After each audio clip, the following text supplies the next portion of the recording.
who's our pianist, are ready to start, so let's all enjoy this today.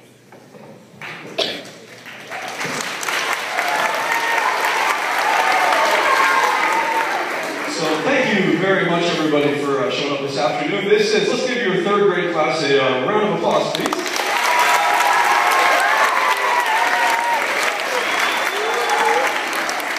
I'd like to tell a very quick joke before I get started. I had a handful of students come up to me and say, "Mr. Peterson," and I said, "Yes." They said, "Is this musical only going to be about 10, maybe 15 minutes? I'm really, really nervous." And I said, "Well, no, it's going to be a couple hours long." And I'm completely joking. It's only going to be about 45 minutes long. And I said it is completely normal for people to be a little bit nervous, a little bit scared, but also in the same respect, excited to do something very much like this. And I have to say, it was a pleasure to work with the third grade class, to work with Ms. Myers over here, with the kids also, in preparation for this musical. This is a rather lengthy musical for a third grade class to put on. And I'm very happy to say that most, if not all of you guys, if I'm not correct, have all of your parts memorized, including the songs, which is a feat in itself. So I would love to say thank you very much to the third grade class, because that means a lot to me as a director. So thank you guys very much. Thank you. Over to your right-hand side, I'd like to introduce a beautiful young lady named Nancy Roth. She is our accompanist. Let's give her a round of applause.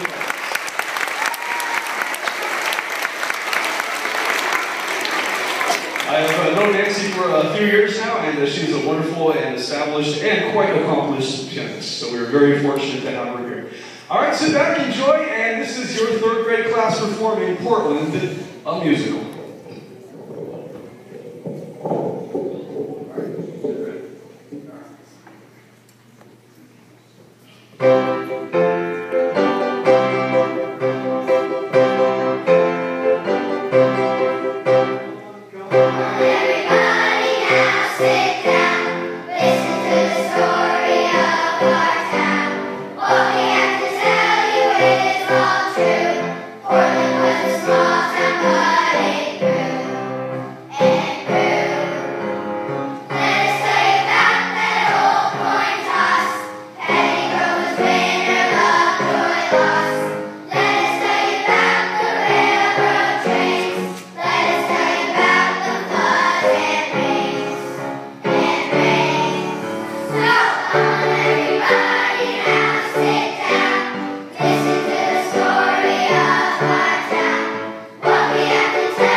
In order to harvest wapato, members of the tribe would wade into the shallow water and feel around with their bare feet for hard bone.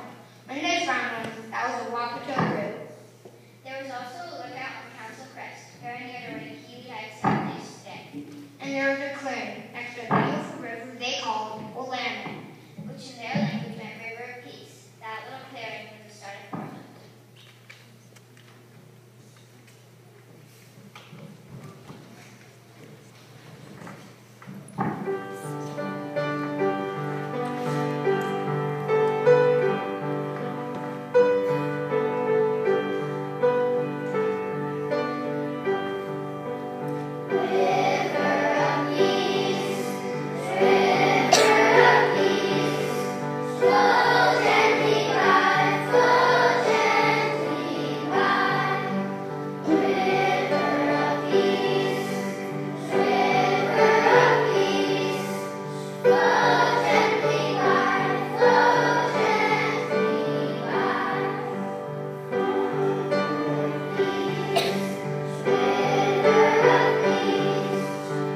took a journey down the Willamette River.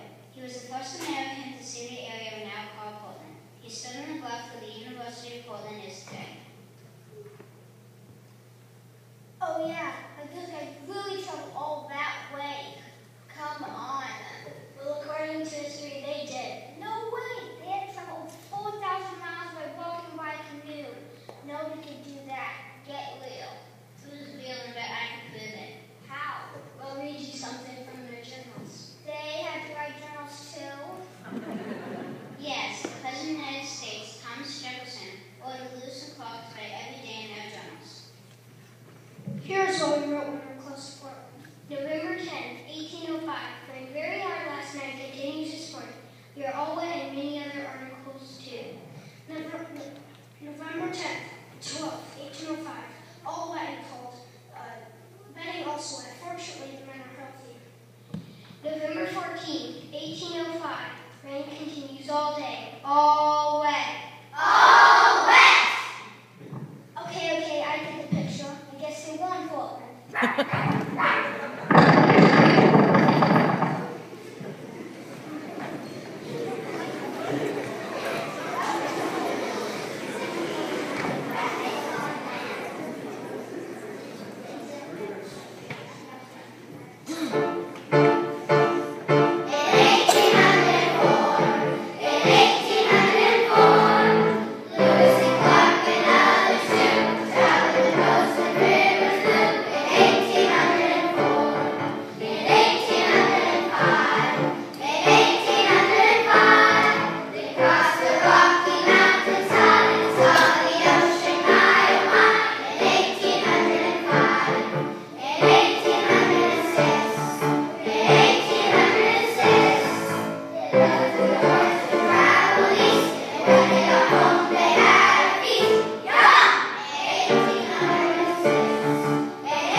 Lewis and Clark published their journals which told people in the East about Oregon.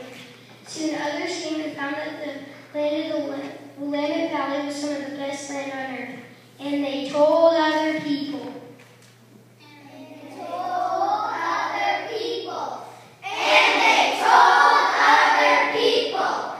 First explorers were fur trappers. They especially hunted and trapped for beaver because the fur from the beaver was very valuable. But the trappers also brought with them something else, disease. By 1830, almost the entire Willamette tribe had died from the flu and other diseases the white men carried. The native tribes in Oregon had no immunities to these diseases.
Hey, how happened to my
Mr. Lovejoy and Mr. Overton. Do you remember that clearing by the Willamette River? Well, Mr. Lovejoy and Mr. Overton claimed to belong to them. But it probably wasn't fair, but the government in Oregon sold them the land for only 25 cents. Well, Mr. Overton, 25 cents for all this land. I think we did quite well. Yes, Mr. Lovejoy, we did. Perhaps someday people will build a few houses here, maybe a little town. Or someday maybe a great city will be here. Whoa, don't get ahead of yourself. I mean, there's nothing here but some open land and a river. This place doesn't have a name. It's just called the clearing. Yes, but we could build a dock for ships and the town would grow. And Mr. Overton was right. A few houses were built on the spot, but soon Mr. Overton wanted to leave and go to California, so he sold his half of the land to Mr. Pettygrove. But he didn't tell Mr. Pettygrove that it only paid pennies for it originally. Step right up and buy this beautiful town, Mr. Pettygrove. Pardon for asking, but where's the town? I know there are only a few houses here in the clearing, but hey, you gotta use your imagination. For a mere $50, I'll sell you all this land. Best land in the world. I mean, why buy a town? I mean, where else? Well, $50 seems like a lot of money for a town that doesn't even have a name. I don't know, I think I know. Now hold on, Pettygrove. At this price, I'm saving you a lot of money. And just for you, I'll put in all these beautiful trees for free. And free is a very good price. Okay, 50 is Mr. Overton, but I gotta tell you something. I won't pay a penny more. And so the town was owned by Mr.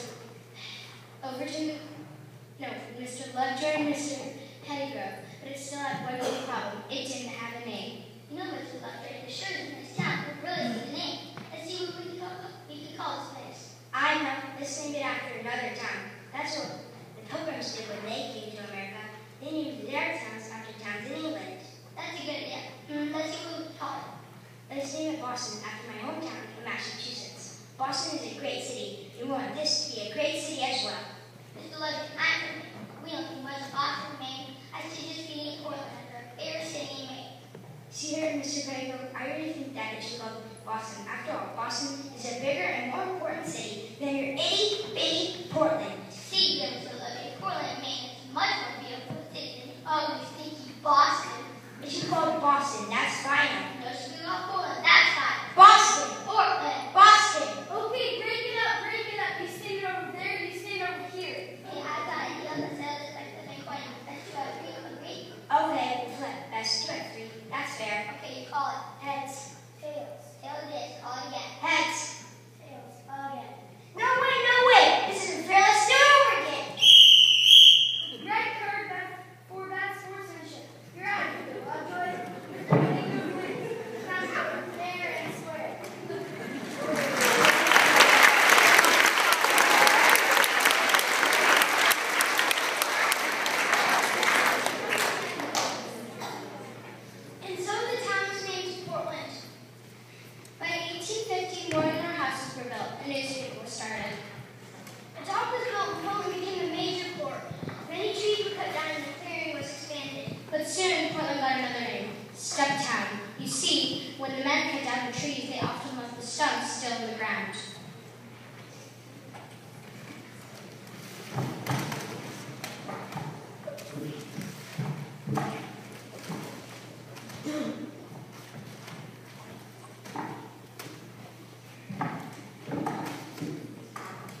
people in Poland help each other? They helped me build the town. They took care of each other. They looked out for each other, and that's something Polanders have always done.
Sing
floats, and of course, marching bands.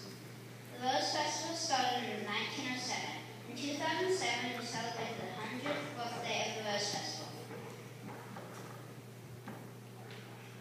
Our international Rose Test Garden in Washington Park is known around the world. Roses can be found throughout Portland. Portlanders take great pride in growing roses. Portland's oldest rose garden is found in Sola Park. Here's a song that was sung at the first Rose Festival in 1907.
Theaters were being built in everywhere downtown. Theaters were being built. By 1900, there were grand luxury theaters all along Broadway Avenue in Portland. There were no TVs or radios at this time, so for entertainment, everybody went downtown and saw a show. Are you going downtown today, Julie? Why, of course, Lila. I'm going to ride the trolley downtown to see the new play at the Orpheum Theater. But that's the most expensive theater in town. Why, I heard it costs 5 cents to see the play. I'd rather go see the symphony at the Markham Theater myself, or one of those funny silent motion picture shows at the Liberty. You know, there are so many choices. That's right, there's so many choices. You just wouldn't go downtown without seeing something, now would you?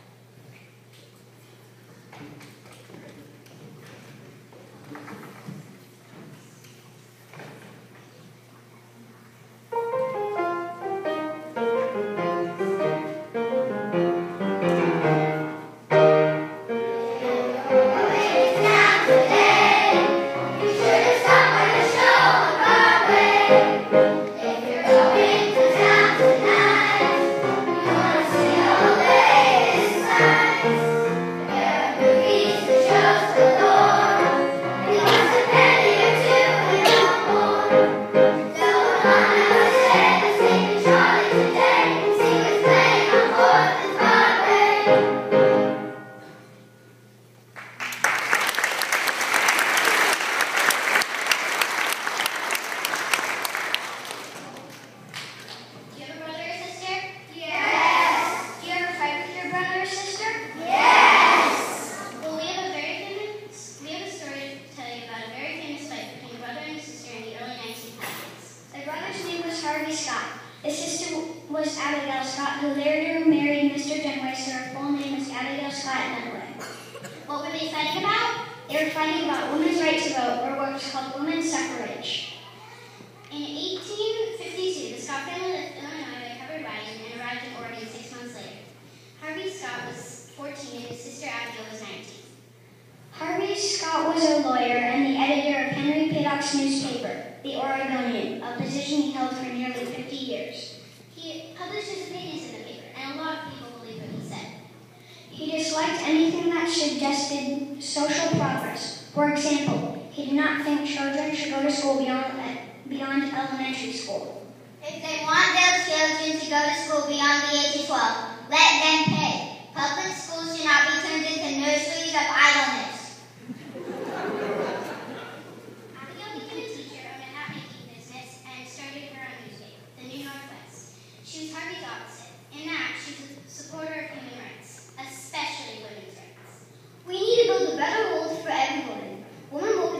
sink without wages. When the cooking soap, the rolling pin, the wash in the iron board, always without pay. You should at least have right to vote.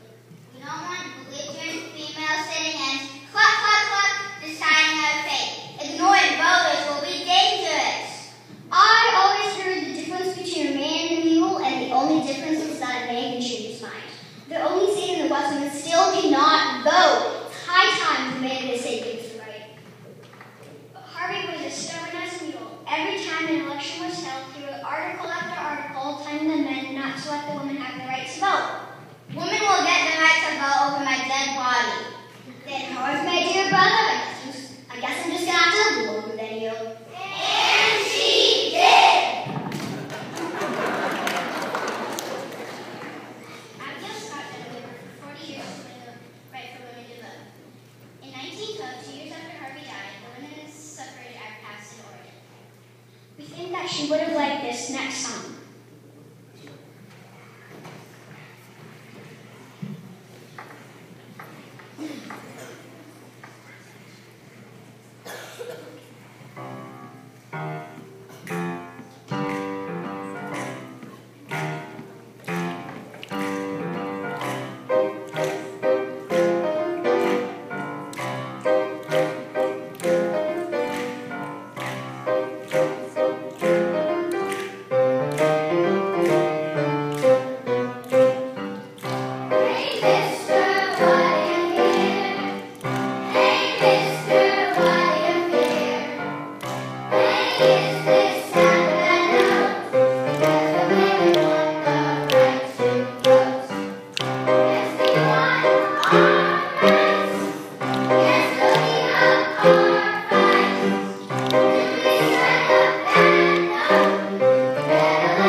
walk under the bridge, it looks like you're sitting in an old cathedral. That's why the park under the bridge was called Cathedral Park. Of all the bridges that we've designed, I think my favorite bridge will always be the St. John's Bridge.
On October 29th, 1929, the radio brought this news. Today the New York Stock Exchange collapsed.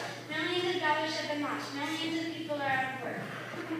This was the start of the Great Depression. Times became really rough. Many banks closed. People couldn't give their money. Thousands of people lost their homes. Then a great man came along. He was in a wheelchair. He couldn't walk because he had a disease called polio. He was very kind.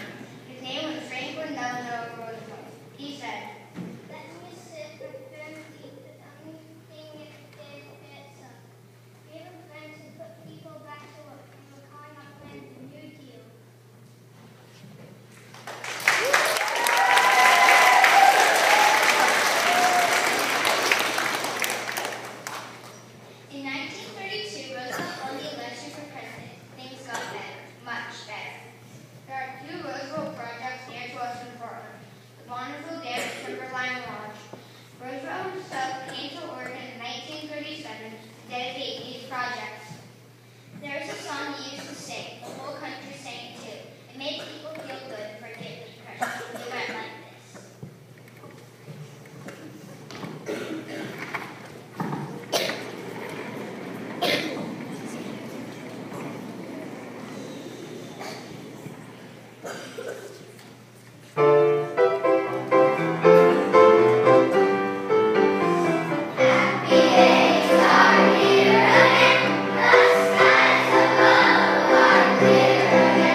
because it is between Portland and Vancouver, along the Oregon side of the Columbia River.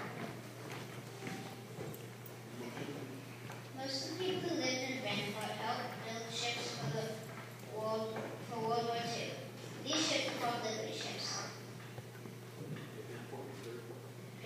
Vanport was very important to the African American community because of segregation laws. Most African Americans were not allowed to live the same communities as whites. But in Vanport, African American whites lived in the same time as the hardworking towns built ships for World War II. Where is Vanport now? When the war ended, the workers and ships weren't needed. People moved away.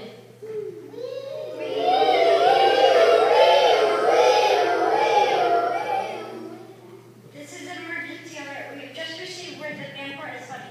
Any available vehicles should proceed to North Denver Avenue to help rescue survivors. I repeat, this is an emergency. Vanport is flooding.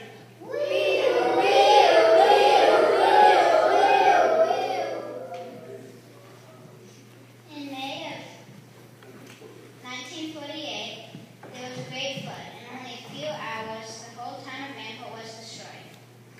Vanport was never rebuilt. And all the families that lived there had to find new housing, which was very difficult for them. After the flood, the land was sold. The Heron Lakes Golf Course, Portland Meadows Racetrack, and the Expo Center were built where Vanport used to be.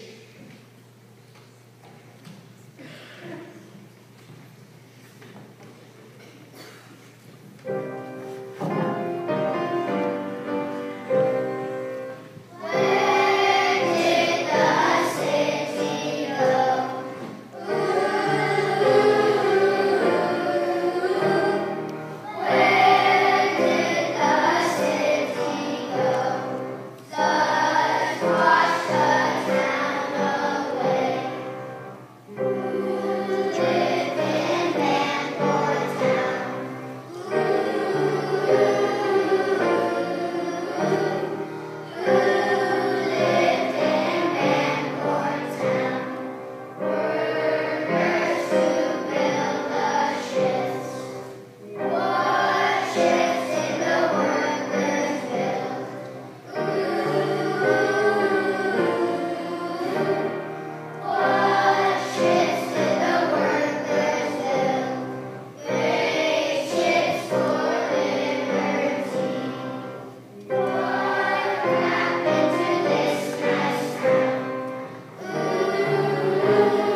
The square will be used for all sorts of activities, concerts, speeches, and of course the holiday tree.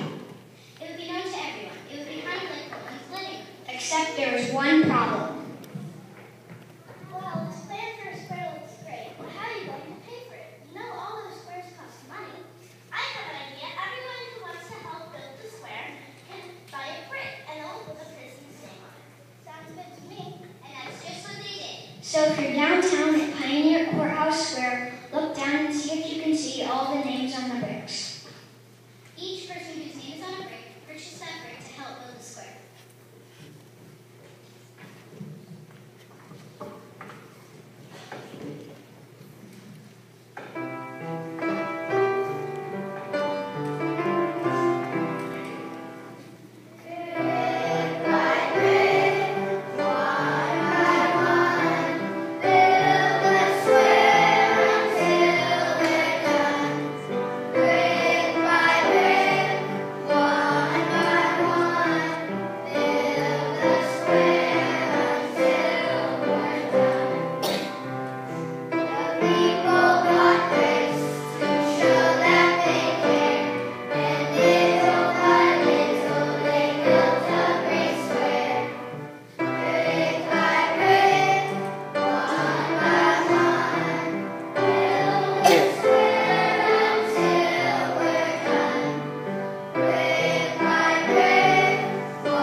Citizens in Portland make a difference. Here are a few citizens who would like to tell you their stories. I'm Simon Benson. I became wealthy in the timber business and also built a great hotel. I didn't like Portlanders drinking beer, especially since the Portland water is so pure, so I donated 40 beautiful drinking water fountains downtown. These fountains are called Benson Bubblers. I'm Dr. Dinoble Unthank. For many years, I was the only African-American doctor in Poland. I treated patients of any race or color. Some of these patients had no money to pay me, but I treated them anyway because it was the right thing to do. In the year of 1958, the Open Medical Society named Dr. Leo. I'm Bill Nato. I'm a Japanese American, and my parents were taken to the Japanese internment camps during World War II. We lost our home and business. I like to rebuild old buildings, so I read about much of Old Town and help build the Chinese garden and China gates. I'm Arlene Schnitzer. I have my work in Portland's Jewish community. In 1984, I gave money to save one of Portland's oldest theaters and made it into a beautiful concert hall. That's where the great big Portland sign is downtown. And I'm Stephen Skidmore. In the late 1800s, I owned a drugstore. I noticed that horses do not have a good place to drink water, so I bought a beautiful fountain for the city. The Skidmore Fountain can be found near the Burnside Bridge in the Old Town. The words on the Skidmore Fountain say, "Good citizens are the riches of the city." In 1996, there were also some good citizens. In February 1996, it snowed. Then it rained. It rained a lot, even for Portland. The rain melted all the snow. All the water started to flow into the rivers. And the rivers began to rise and rise and rise. Mayor Vera Kate said, People, help us. We must build a wall to save this great town. And people did help. People came from all over to help build a wall downtown. Nobody made them do it. They did it on their own because they were good citizens. thousands of people also helped clean up after the flood. And that's because they were Portlanders. Portlanders have always helped each other, and hopefully they always will.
Day. Thank you very much. I hope all of you enjoyed that performance by the third grade class. One more round of applause, please.